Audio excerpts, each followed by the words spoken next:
Hello, I'm Elly Limas, and this is People in Perspective. I'm joined by my guest today, Cesar Zepeda. Thank you for joining me today. Thank you for having me. So let's start with the questions. Why did you join the military?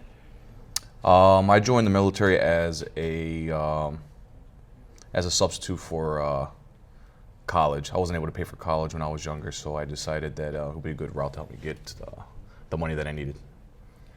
And why did you choose I understand you're a Marine veteran. Yes. Why did you choose the Marine branch?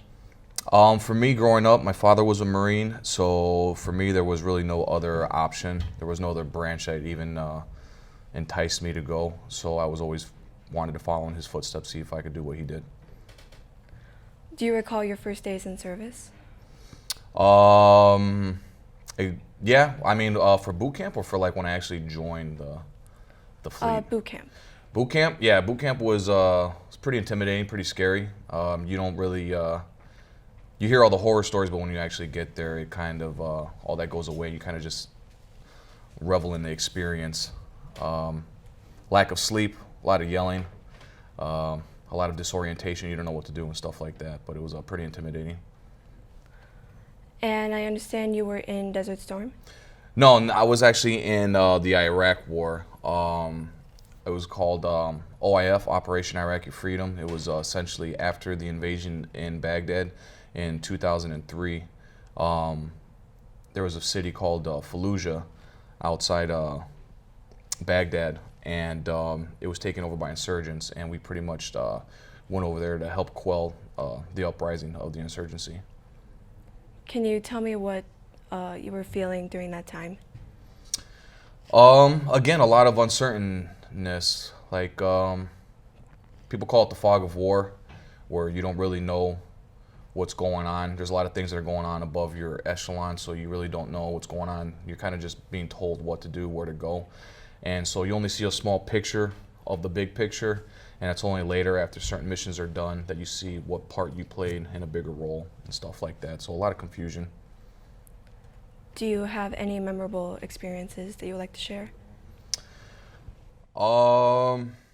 Some that I probably can't share on here. A couple things that I would like to share is that, joining the Marine Corps gave me an opportunity to see the world. I got to travel to different countries.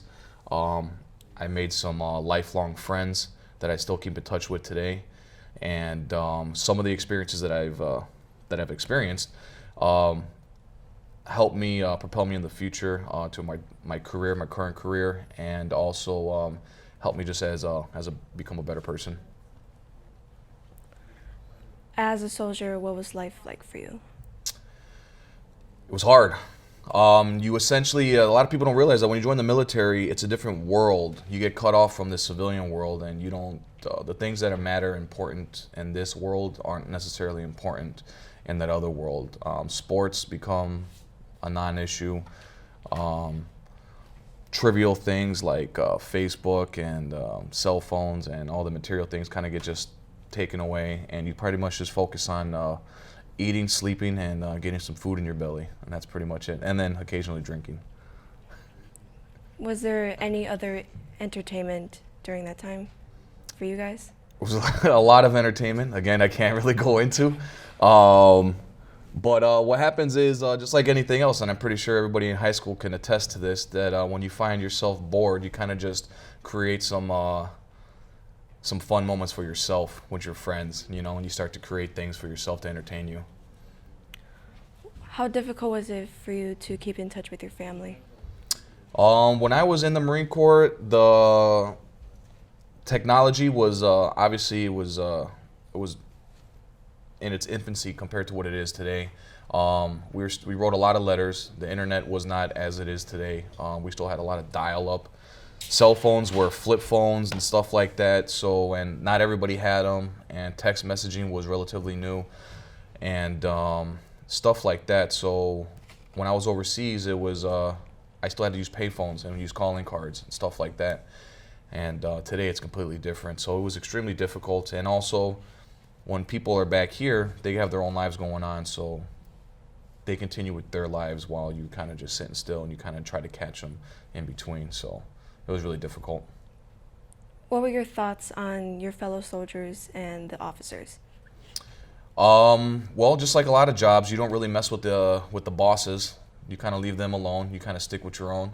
And as Marines, we all stuck together. It didn't really matter what job or what rank you were. We kind of just stuck together and looked out for each other the best we could. Do you remember the last day of your service? I do. I didn't do anything that day, because I knew I was gone, so there wasn't anything they can do to me. They couldn't yell at me anymore or anything. And I pretty much said bye to all my friends. I jumped in a U-Haul, I packed it up, and then I drove across the country back home to Chicago. After your service, did you go straight to working or go back to school? You know, when I got, the recession hit back in 2008 when I got out. So for me, it was really hard to find a job. I couldn't find a job anywhere. And that led me to work a lot of under the table type jobs, a lot of manual labor jobs, stuff like that. And then when those dried up, I actually went back to school, and then I actually started working again part-time while going back to school. Since you are a police officer, did the military influence you to become one?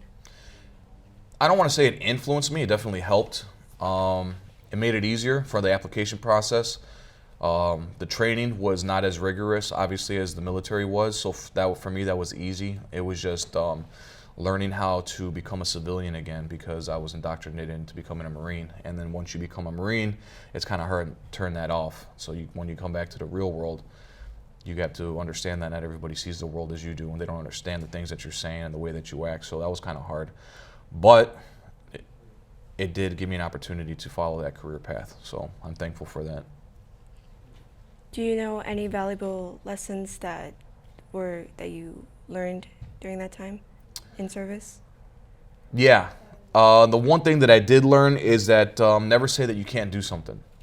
No matter how hard it seems or how much it sucks at the time, that if you just keep pushing through, that you'd be surprised what you can accomplish and get through the other side. And then the satisfaction in knowing, being able to look back and say, you know, this is something that was very difficult that a lot of people couldn't do, but I was able to accomplish it. It's a very satisfying feeling, and it definitely helps me on a day-to-day basis. It was very interesting learning so much about you. Thank you for coming on the show today. Thank you for having me. I'm Elly Limas. This is People in Perspective. See you next time.